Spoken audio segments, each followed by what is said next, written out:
বন্ধুরা, বলা যায় অত্যন্ত সুখবর যারা কেন্দ্রীয় সরকারি চাকরি করেন। তার কারণ অষ্টম বেতন কমিশন কিন্তু কাজ শুরু করার জন্য কিন্তু ছাড়পত্র দিয়ে দিয়েছে কেন্দ্রীয় মন্ত্রিসভা। আজকে সমস্ত প্রায় প্রথম শ্রেণীর দৈনিকগুলোতে এই খবর প্রকাশিত হয়েছে। আমি আপনাদের অনুরোধ করব আপনারা খবরটা শেষ পর্যন্ত দেখুন, ডিটেলস জানতে পারবেন। সমস্ত কিছু খবর, পেনশনভোগীদের যাদের তাদের জন্য কি বলা হয়েছে, বেতন কত বাড়তে পারে, অত্যন্ত ডিটেলস আমি জানাবো এই সময়। বর্তমান এবং আনন্দবাজার পত্রিকা থেকে আমি আপনাদের কিছুটা শোনাবো বিষয়টা কি বলা হয়েছে। এবং আমি একটা অনুরোধ করব, আমার চ্যানেল যারা সাবস্ক্রাইব করেনি অবশ্যই সাবস্ক্রাইব করে নিন।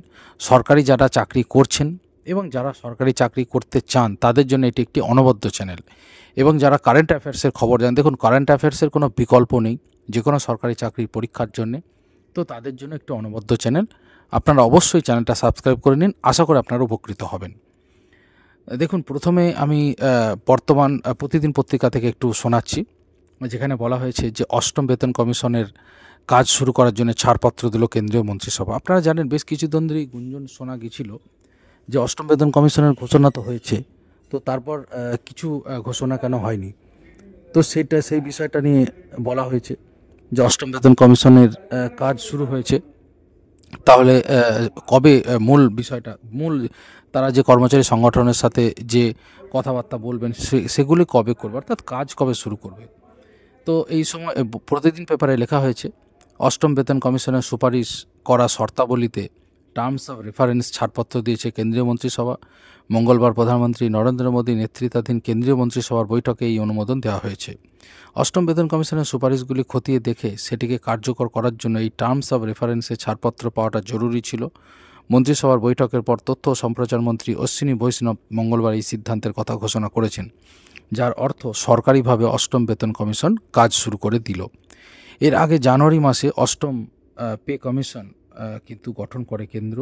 সপ্তম পে কমিশনের গঠিত হয়েছিল 2016 সালে, যার মেয়াদ শেষ হয়েছিল 2025 সালের 31শে ডিসেম্বর। সুতরাং 2026 সালের 1 জানুয়ারি 2025 সালের 31শে ডিসেম্বরে এর আগের যে সপ্তম বেতন কমিশনের মেয়াদটা শেষ হবে। অর্থাৎ এই মুহূর্তে যে মাইনেটা চলছে কেন্দ্রীয় সরকারে, তারা সপ্তম বেতন কমিশন আপনারা জানেন। কিন্তু 2026-এর 1 জানুয়ারি থেকে তো লাগু করতে হবে অষ্টম বেতন কমিশন, অন্তত তাদের যা নিয়ম সেখানে। কেন্দ্রীয় সরকার আপনারা জানেন যে একেবারে টু দ্য পয়েন্ট পে কমিশনের নিয়ম মেনেই চলে। তো 2026 সালের 1 জানুয়ারি আর বেশি দিন নেই। 2026 সালের 1 জানুয়ারি লাগু হতে চলেছে অষ্টম বেতন কমিশন, এটাও কিন্তু পত্রিকায় লিখে দেওয়া হয়েছে। অশ্বিনী বৈষ্ণব জানিয়েছেন, তথ্যমন্ত্রী, যে 18 মাসের মধ্যে চূড়ান্ত সুপারিশ জমা করবে বিচারপতি রঞ্জন প্রকাশ দেসাইয়ের নেতৃত্বাধীন 3 সদস্যের বেঞ্চ। অন্য 2 সদস্য হলেন পুলক ঘোষ এবং পঙ্কজ জৈন। আমি অত্যন্ত গুরুত্বপূর্ণ আরেকবার জানাচ্ছি তথ্যটি, বিচারপতি অবসরপ্রাপ্ত রঞ্জন প্রকাশ দেসাইয়ের নেতৃত্বাধীন 3 সদস্যের বেঞ্চ, অন্য 2 সদস্য হচ্ছেন পুলক ঘোষ এবং পঙ্কজ জৈন, অর্থাৎ অষ্টম বেতন কমিশনের যারা সদস্য তাদের নামটা বললাম। 2026 সাল থেকেই কার্যকর হবে নতুন বেতন কাঠামো। এর ফলে 50 লক্ষের বেশি কেন্দ্রীয় সরকারি কর্মী উপকৃত হবেন বলে তার দাবি। অর্থাৎ 18 মাস সময় লাগবে, মানে বুঝতেই পাচ্ছেন। রিপোর্ট প্রকাশ হতে হতে 2027 সাল হয়ে যাবে, অর্থাৎ 2027 সালের মাঝামাঝি হয়ে যাবে।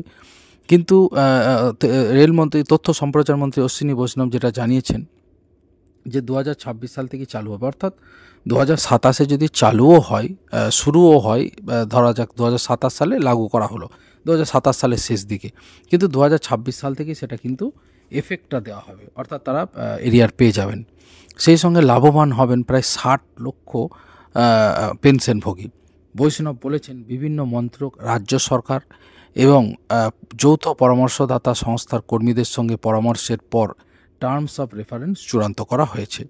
50 লক্ষেরও বেশি কেন্দ্রীয় সরকারি কর্মচারী এর ফলে বেসিক থেকে অ্যালাউন্স, পেনশন ও অন্যান্য সুযোগ সুবিধা সবেতেই লাভবান হবেন। এর জেরে একদিকে ডিএ বাড়বে পেনশনভোগীদের ডিআর। শোনা যাচ্ছে অষ্টম পে কমিশন চালু হলে কেন্দ্রীয় সরকারি কর্মীদের বেতন 1 লাফে অনেকটা বেড়ে যেতে পারে। এক সর্বভারতীয় সংবাদ মাধ্যমের দাবি, মার্জনা করবেন, এক সর্বভারতীয় সংবাদ মাধ্যমের দাবি ফিটমেন্ট ফ্যাক্টর 2.57 থেকে বাড়িয়ে 2.86 হতে পারে। দেখুন, এটা অত্যন্ত গুরুত্বপূর্ণ ব্যাপার কারেন্ট অ্যাফেয়ার্সের জন্য। আমি বলেছি আমার ভিডিও পুরো পূর্ণাঙ্গ দেখবেন, আপনাদের কাজে লাগবে। দেখুন, এটা বহু চাকরির পরীক্ষায় পড়েছে যে সপ্তম বেতন কমিশনে ফিটমেন্ট ফ্যাক্টর কত ছিল। উত্তর হচ্ছে 2.57, অর্থাৎ 2.57 গুণ স্যালারিটা বেড়েছিল ফিটমেন্ট ফ্যাক্টর।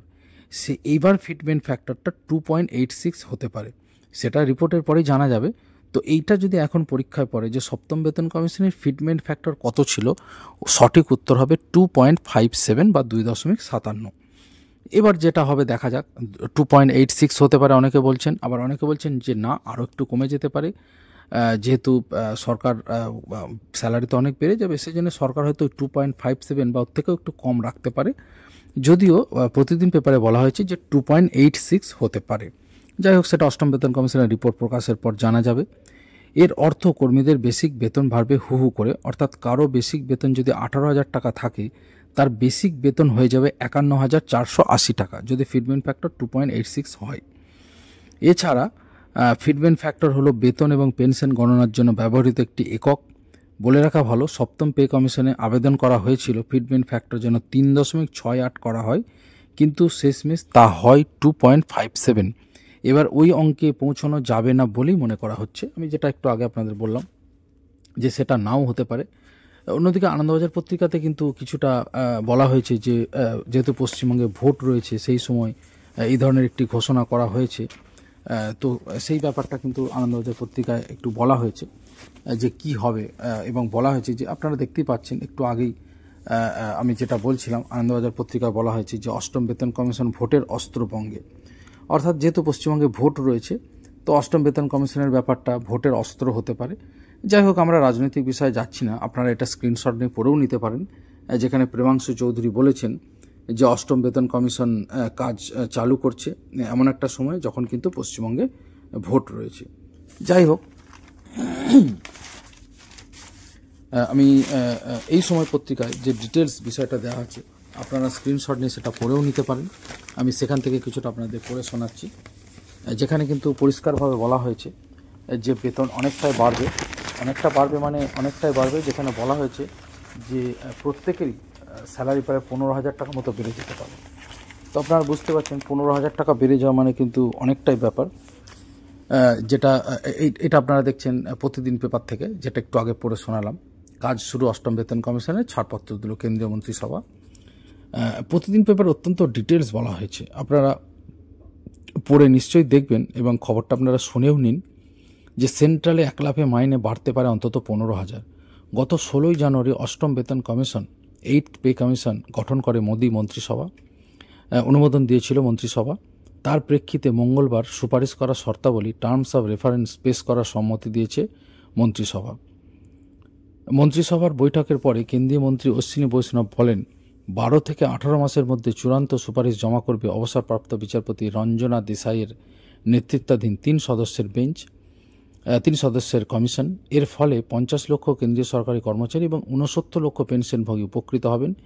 এরপরেই শুরু হিসেব নিকেশ যে ন্যূনতম বেতন কত হতে পারে।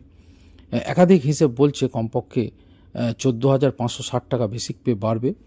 এবং এই ব্যাপারে এই সময় পত্রিকায় বলা হয়েছে ফিটমেন্ট ফ্যাক্টর, অষ্টম পে কমিশন এবং ফিটমেন্ট ফ্যাক্টর কিভাবে কাজ করে। আমি একটু আগে আপনাদের বললাম যে ফিটমেন্ট ফ্যাক্টর অত্যন্ত গুরুত্বপূর্ণ একটি বিষয়। যেভাবে 2.57 হয়েছিল এর আগের বার, এবার কিন্তু 2.86 হতে পারে। তবে প্রতিদিন এই সময় পেপারে লেখা হয়েছে যে এই ফিটমেন্ট ফ্যাক্টর কিন্তু 1.92-এও নেমে আসতে পারে। তার কারণ দেশের আর্থিক অবস্থা, কেন্দ্রীয় সরকার, প্রাইভেট সেক্টরের বর্তমান বেতন কাঠামো, সুবিধা অসুবিধা, নানা রকম বিষয় থাকে, সেসব থেকে ফিটমেন্ট ফ্যাক্টর নির্ধারণ করা হয়। আপনারা জানেন যে এত বিপুল বেতন দিতে প্রচুর টাকা খরচ হয়, তো সেই সব নিয়ে আলোচনা হবে, তারপর ফিটমেন্ট ফ্যাক্টরটা ঠিক হবে, অর্থাৎ কত গুণ স্যালারি বাড়বে। এবং অষ্টম বেতন কমিশন আপনারা বুঝতে পারছেন প্রতি 10 বছর অন্তর বেতন কমিশন হবে। এটা অলরেডি আপনাদের জানেন যে স্বাধীনতার পর থেকে এটা হয়ে আসছে। প্রতি 10 বছর অন্তর বেতন কাঠামো নির্ধারণের জন্য কিন্তু পে কমিশন গঠন করা হয় এবং কেন্দ্রের সাথেই রাজ্য সরকারও সেটা ফলো করে। যেমন 18,000 টাকা এখন বেসিক পে, সেটা যদি 2.57 হয়, অর্থাৎ বর্তমান যে আছে গুণ যে ফিটমেন্ট ফ্যাক্টর আছে সপ্তম বেতন কমিশনে, তাহলে মূল স্যালারি হয়ে যাচ্ছে 46,260 টাকা, অর্থাৎ প্রায় 50-60 টাকা শুরুতেই মাইনে হয়ে যাচ্ছে। এছাড়া আপনারা জানেন যে 2026 সালের 1 জানুয়ারি থেকেই সেটি কার্যকর হবে এবং সপ্তম বেতন কমিশনের মেয়াদ আছে এবছরের 31শে ডিসেম্বর পর্যন্ত। অর্থাৎ যখনই জমা পড়ুক কর্মীরা কিন্তু এরিয়ার পেয়ে যাবেন, এটা কিন্তু স্পষ্ট। তো আরও জানতে আপনারা চ্যানেলটা সাবস্ক্রাইব করুন।